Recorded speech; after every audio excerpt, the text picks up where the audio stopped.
Tells you win.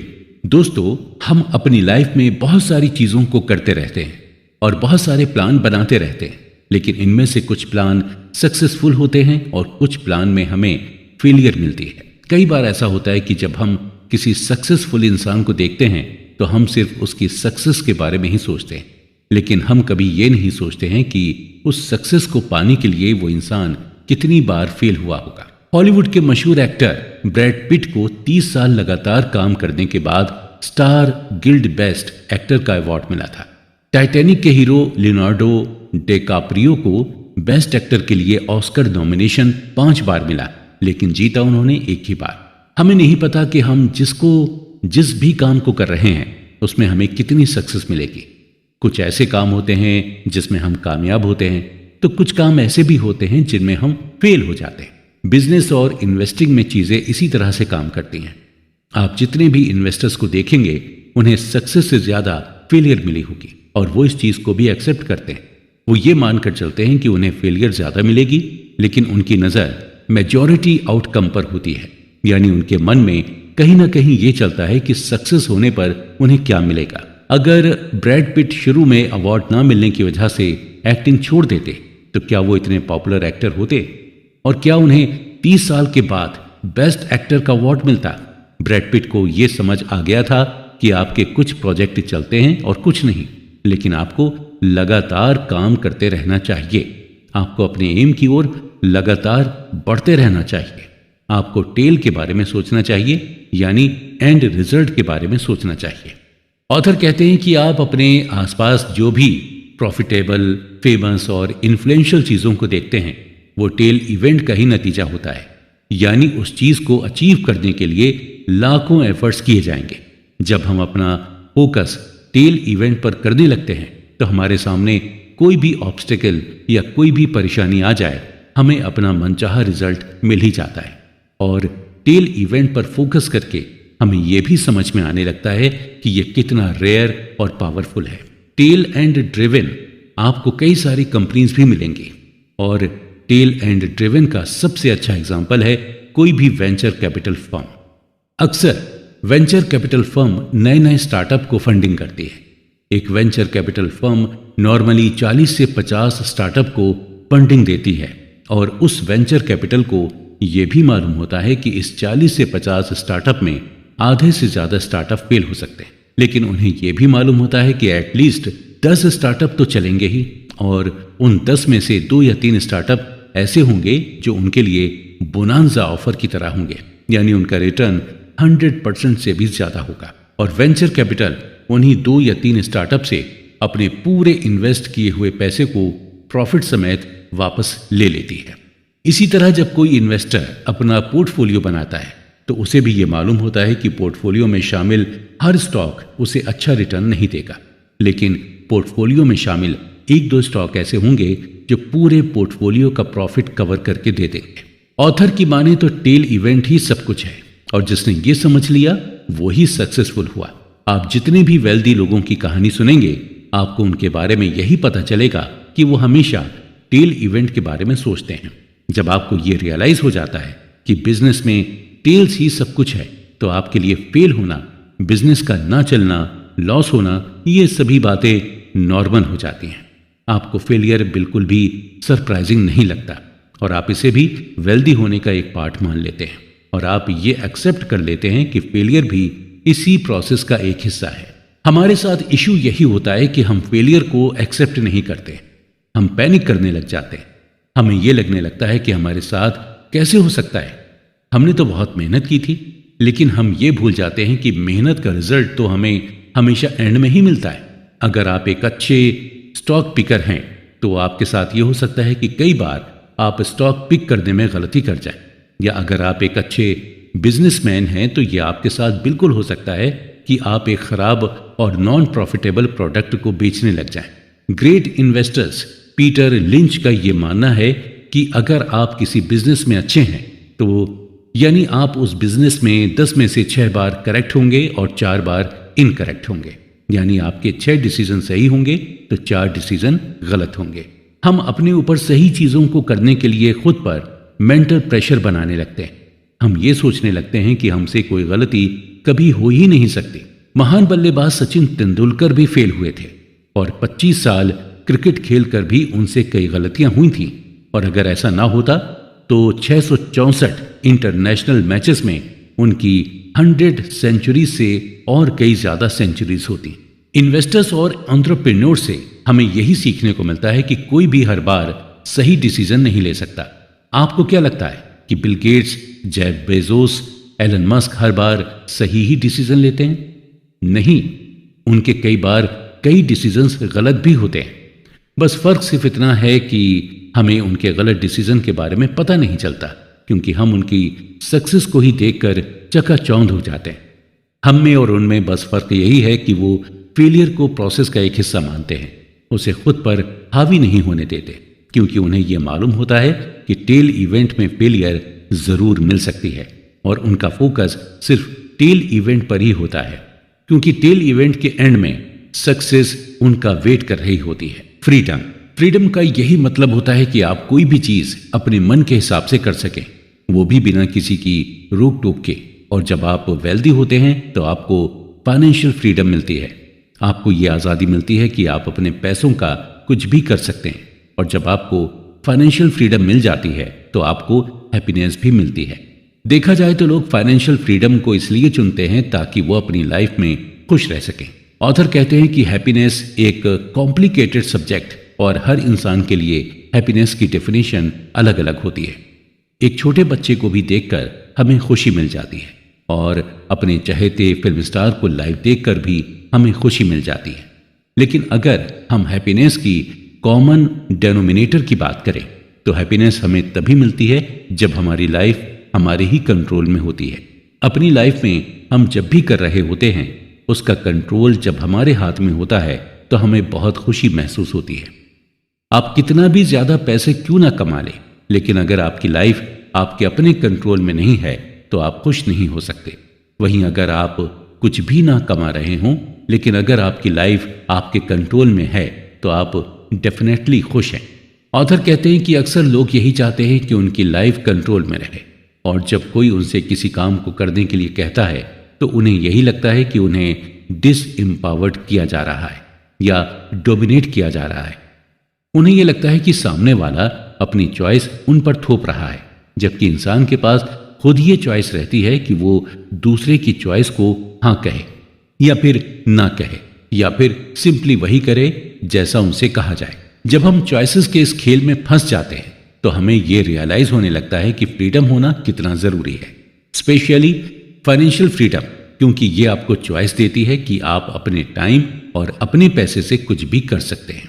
Successful entrepreneur Derek साइवर्स से जब उनके एक फ्रेंड ने यह पूछा कि वो इतने रिच कैसे हुए तो इसके जवाब में वो अपनी कहानी सुनाते हुए कहते हैं कि अपना स्टार्टअप शुरू करने से पहले वो जॉब करते थे और उस जॉब में उन्हें $1800 की सैलरी मिलती थी और वो हर महीने अपनी सैलरी में से कुछ न कुछ सेव करते थे।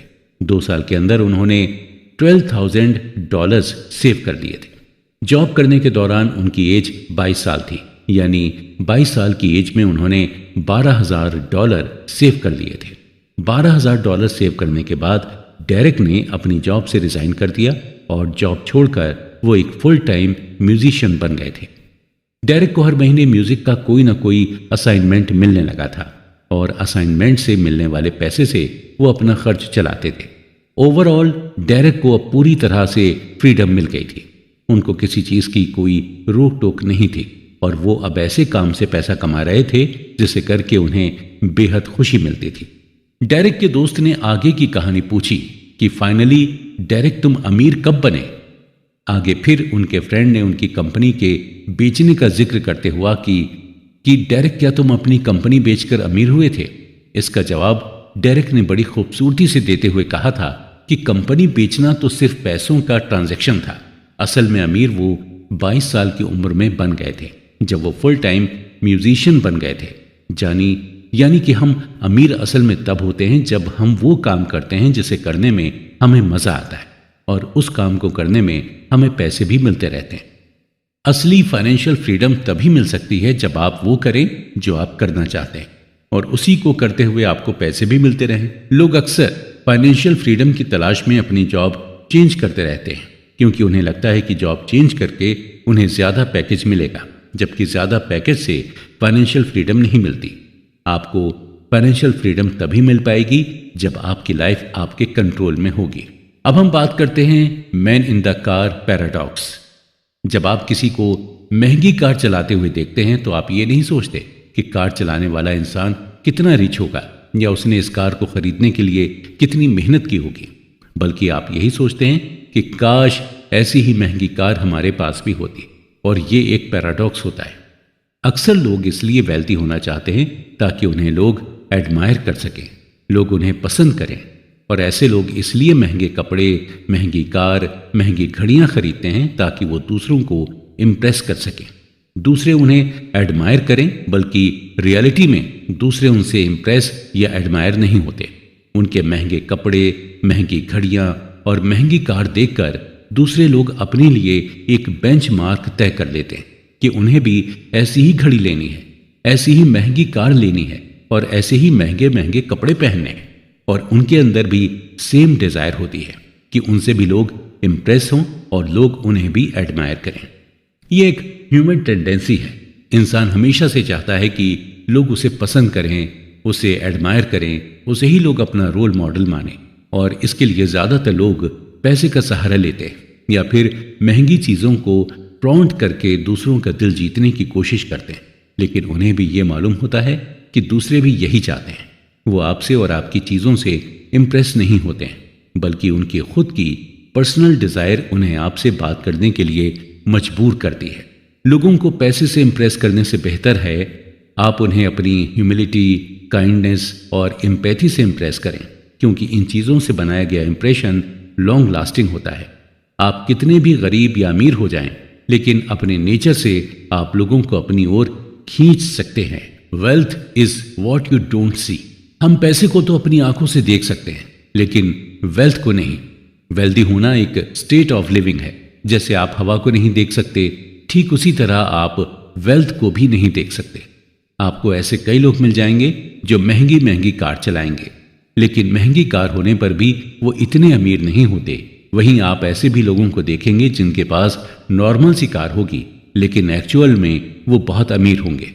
हालांकि ये भी हो सकता है कि अगर किसी के पास महंगी कार है तो वो एक्चुअल में वेल्दी हो सकता है, लेकिन उस महंगी कार की वजह से उसकी वेल्थ कम हो जाती है।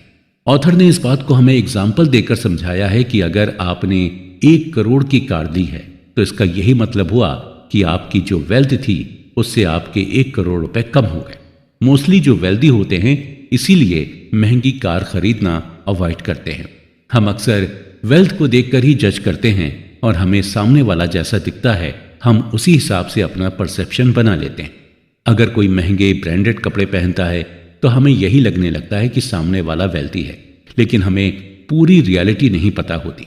हो सकता है सामने वाले ने कपड़े तो महंगे पहने हैं, लेकिन उसके ऊपर लाखों करोड़ों का डेब्ट हो। मॉडर्न कैपिटलिज्म की वजह से आज लोग आसानी से खुद को वेल्दी दिखाते हैं, जबकि वो एक्चुअल में होते नहीं हैं। लोन लेकर आप भी महंगी कार ले सकते हैं, आलीशान घर बनवा सकते हैं या फिर महंगे कपड़े पहन सकते हैं। ये सब करना आसान है, लेकिन इन चीजों को मेंटेन करना आपके लिए मुश्किल हो जाएगा।